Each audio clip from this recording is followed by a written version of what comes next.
What a day in the Big 12 for both BYU and Colorado. Hey, welcome to College Football Addiction. We're going to talk about some crazy stuff that happened in the Big 12 yesterday.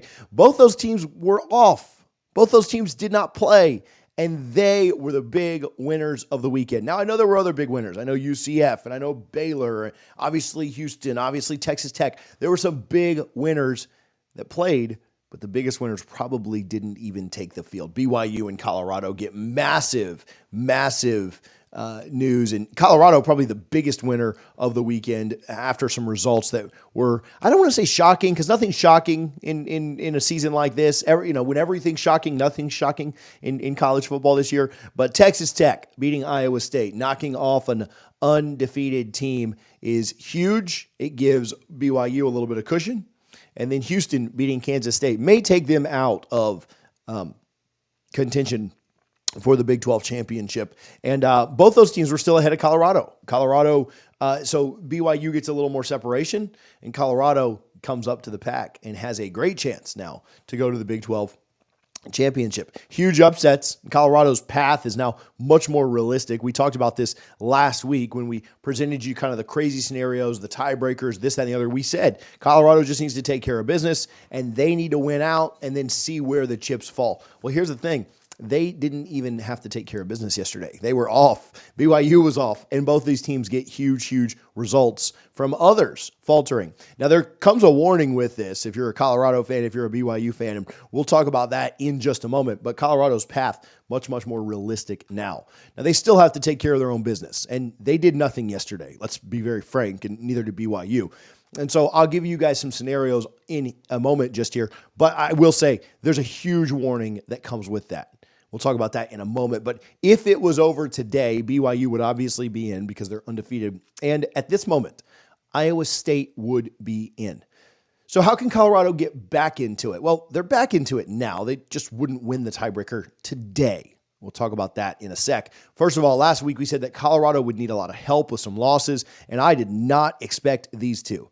Big shout outs to Houston and Texas Tech. They're not necessarily in the mix for the Big 12, but hey, shout out to those programs for the big upsets that they got. Hey, I know we got a lot of Kansas State fans on this channel. That sucks. I know they had a shot there late, threw a pick.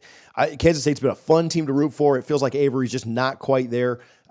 Might really be a guy that's a big problem next year for a lot of college football, but just doesn't feel like he's all the way there yet. And you're going to have some of those growing pains. So side note, in the Big 12, big shout out to my guy, Kenny Dillingham out there at Arizona State for getting bowl eligible. He was in Tallahassee for a while before he went to Oregon and then took over Arizona State. Fun turnaround for that program. He's a guy that is really easy to root for. Just a good guy overall. Now, we spoke about the tiebreakers last week. A quick reminder, number 1 is head-to-head. Number 2 is win percentage against common opponents. Number 3 is record against the highest-ranked opponents individually. And number 4 is winning percentage of opponents in conference play. So tiebreaker number 4 is currently why Iowa State is ahead of Colorado. They both have one conference loss, but ISU's opponents have a higher winning percentage than Colorado's. ISU's essentially played a tougher conference schedule, but the season isn't over yet. Now, what's Colorado need to do to get into the Big 12 championship, have a chance to play their way into the playoff? Well, first of all, as we continue to say, I've probably said it 6 times and y'all are probably tired of hearing it, they need to win out. And they need BYU to lose 2 games, or they need Iowa State to lose 1 more. Either one of those will do. Now, Iowa State has a very tough matchup against that very Kansas State team that we just talked about to end the season. Colorado could certainly use a Kansas State win there, and if they get it, and they also handle their own business by winning out, they will be in the Big 12 championship. Now, BYU's situation is very simple. It's very straightforward. They just need to win out, and they're in. Iowa State just needs to win out, and they're in. Now, Colorado wins out, and Iowa State loses 1, and they're in. Kansas State wins out, and Colorado loses 1 more, and then Iowa State drops. They could theoretically get in, but they're kind of on the outside looking in. Now, why does Colorado need Iowa State to lose 1 more? I'll talk about that in just a moment, but if you're not already, make sure you hit that subscribe button. We'll continue to update you week by week. I'll do these on Sunday so you get them right after college football is done. If I know the results earlier on Saturday, then I'll do it on Saturday night if it's not too late. But a lot of the Big 12 games have been ending kind of late, so I'm not doing this at 2 a.m. But if you want to get this information weekly, hit the subscribe button. It is free, doesn't cost you a thing, does help it out. Help us out here at College Football Addiction. If you're already subscribed, join the Discord, and we can chat in there at any time. You can respond. We can respond to each other a lot easier than here on YouTube, which is kind of tough. It's free. Link is in the description. So the tiebreaker number 3 is actually your record against highest-ranked conference opponents. And Kansas State would be that common opponent. And because Iowa State would have beaten them to finish the regular season and Colorado lost to them, that's why Iowa State would go. Now, our weird tiebreaker could still matter. It only is going to matter if there's a 3-way tie for second. 3 teams end up with 2 losses. So I'll do a cheering guide, but it's not super important this week, so we're going to skip it. There's really no reason to do a cheering guide. There's really no reason to say, oh, if these 3 things happen, then here's who you cheer for. None of that really matters.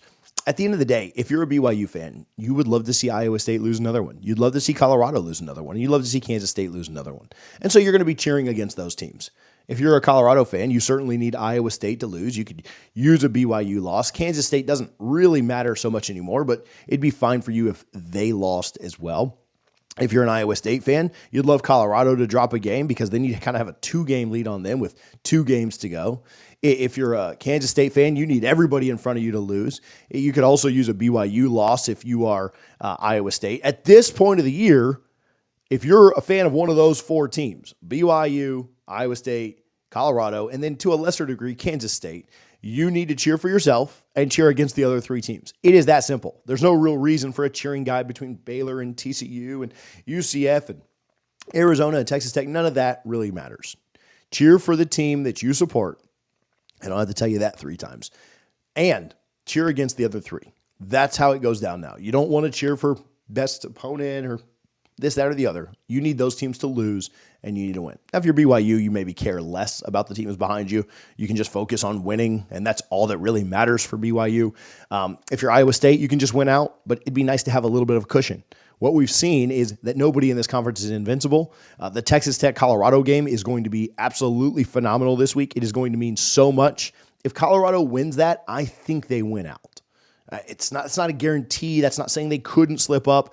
Man, at this point, I cannot see Utah beating them. I cannot see Oklahoma State beating them to end the year. And I do think they're better than Kansas as well. Kansas game is going to be a little tougher than those other 2. But I think that Colorado, man, if they can beat Texas Tech this week, they'll have a great chance to win out. And then it all comes down to what happens in that Iowa State-Kansas State. That would be one of the games of the year in the Big 12. The Big 12 has been super fun this year, and Colorado's a big part of that. BYU's a big part of that. Iowa State and Kansas State are parts of that. Texas Tech's parts of that. There's been a lot of fun in this conference. A lot of unexpected stuff. I don't think anybody expected Kansas and Utah to be as far down as they are. Thought Oklahoma State would be better than they are. But yeah, this conference has been a lot of fun. And we'll continue to do this. I'll update you week by week. Hey, Colorado could lose a game. They don't necessarily think they would be out at that point, but it gets kind of grim. BYU can afford to lose a game at this point, but they certainly don't want to. So make sure you're locked in. Make sure you're subscribed. We'll continue to update you here on College Football Addiction. We appreciate the support already. Let me know who you're a fan of. Let me know who you're cheering for down below. Again, join our Discord. Let's get in there and chat about college football. I'm there all week. It is brand new. It is growing, though. And so I appreciate you guys for jumping in. If you want to see some of the craziness that's going on in the SEC or the ACC, you can click either video on the screen right now to do that.